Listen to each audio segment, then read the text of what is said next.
17. They told me it was caregiver fatigue, but I didn't understand what that meant until it was too late. You don't realize how heavy love can be when you're carrying it alone.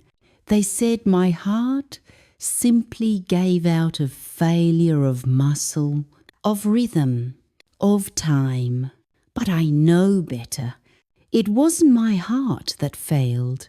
It was everything I buried inside it. For years, I lived for someone else. Every breath, every meal, every plan revolved around another person's needs. I used to think that was noble.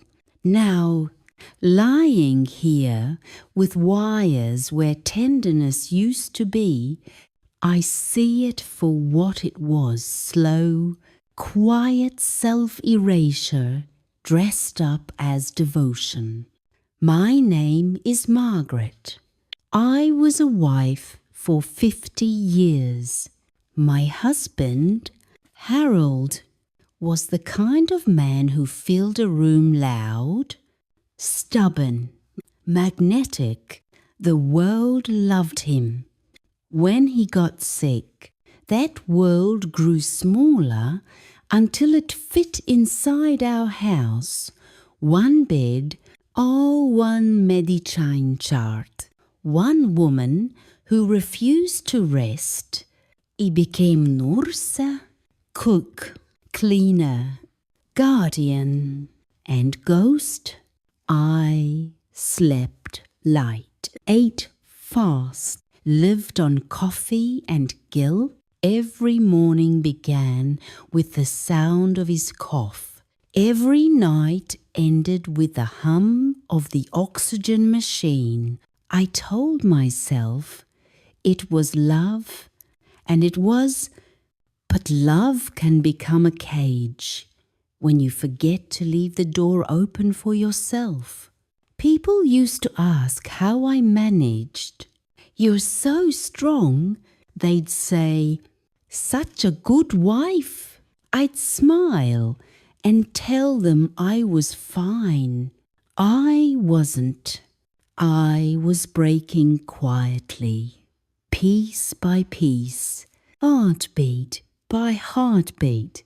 But no one wants to hear that the saint is tired, that the caregiver dreams of running away, so I never said it out loud. I wore exhaustion like makeup, layered it carefully under politeness. I said I'm fine so often that even I started believing it until the day my body stopped believing me. The first time I felt the pain, it wasn't sharp, it was dull, steady, a reminder more than a warning. I ignored it. I had laundry to do, medication to organize, bills to pay. There's always something that feels more urgent than your own body when you're taking care of someone else. Then one morning, while I was helping Harold sit up, my chest tightened like a fist. The world dimmed around the edges. He called my name, but it sounded far away.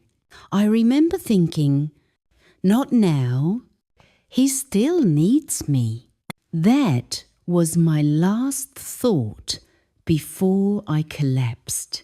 Funny, isn't it? Even in the moment I almost died, I was worrying about someone else. They said it was a heart attack brought on by stress and exhaustion. Stress, exhaustion, such small words for such a slow destruction. The doctors saved me, but they couldn't save the years I lost. They told me to rest, to recover, to let others take care of him. But I didn't know how to let anyone take care of me. Rest felt like selfishness. Healing felt like abandonment. So I got up too soon, pushed too hard, smiled too wide. I told everyone I was grateful to still be here. But the truth is, I wasn't sure who I was anymore. When Harold passed 2 years later, the house went silent, not peaceful, but hollow. I walked through it like a stranger, touching the things I used to resent the pill bottles, the blankets, the chair that had worn his shape. I thought I'd feel relief, but instead I felt lost. For so long, his pain had been my purpose. Without it, I didn't know what to do with myself. I didn't know how to eat without listening for the sound of his breathing. I didn't know how to sleep without guilt. Caregiving, I realized, is an identity that doesn't retire. It lingers in your body long after the patient is gone. The nurses here at the home tell me I did a beautiful thing, that my love kept him alive longer than any doctor could. Maybe that's true, but love without boundaries is like pouring from an empty cup. Eventually, there's nothing left to give. I don't say this to sound bitter. I would do it again, maybe differently, maybe wiser.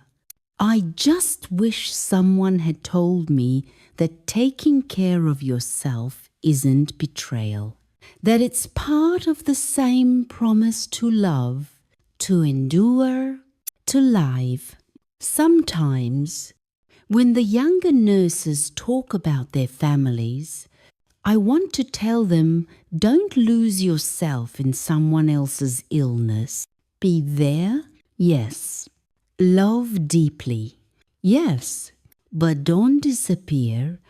Don't build your worth around someone else's suffering. I wish I had known that it's possible to help without vanishing, to love without dissolving. The strange thing about surviving your own collapse is that you start noticing the quiet things you ignored before, the way sunlight warms your skin, the smell of coffee brewing, the sound of your own heartbeat, a small, stubborn drum that says, "You're still here." I take walks now, short ones. I use a cane, but that's all right. I talk to people. I laugh again, sometimes too loudly, as if making up for the years I stayed silent. It's not the same life I had before, but it's mine. For the first time in decades, it's mine. If you're listening to this and you're a caregiver, if you spend your days holding someone else's life together, please hear me. Love them, yes, but don't forget yourself. Eat, sleep, ask for help. Take a walk without guilt.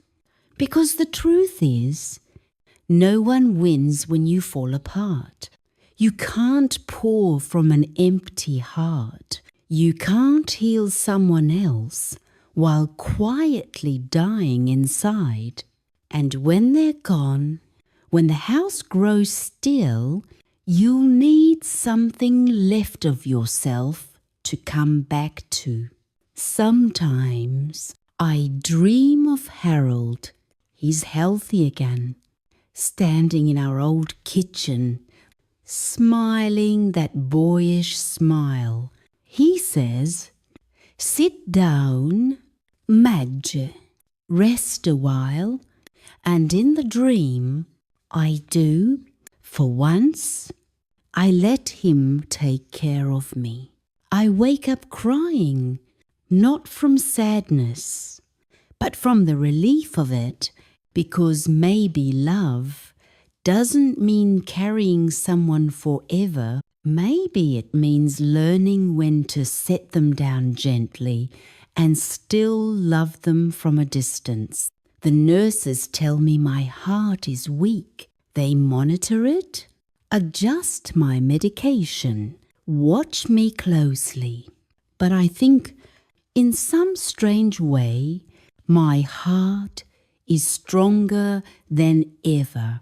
It's slower, yes, fragile, maybe, but it beats for me now, not out of obligation, not out of fear, but out of something like grace. Every beat is a small act of rebellion, a reminder that I survived the kind of love that almost killed me. So if you're listening, promise me this: when you care for others, leave a little care for yourself. When you love, don't empty yourself to prove it. When you give, keep one small part that belongs only to you. Because when the time comes to rest, truly rest, your heart deserves to know what it feels like to beat for its own sake,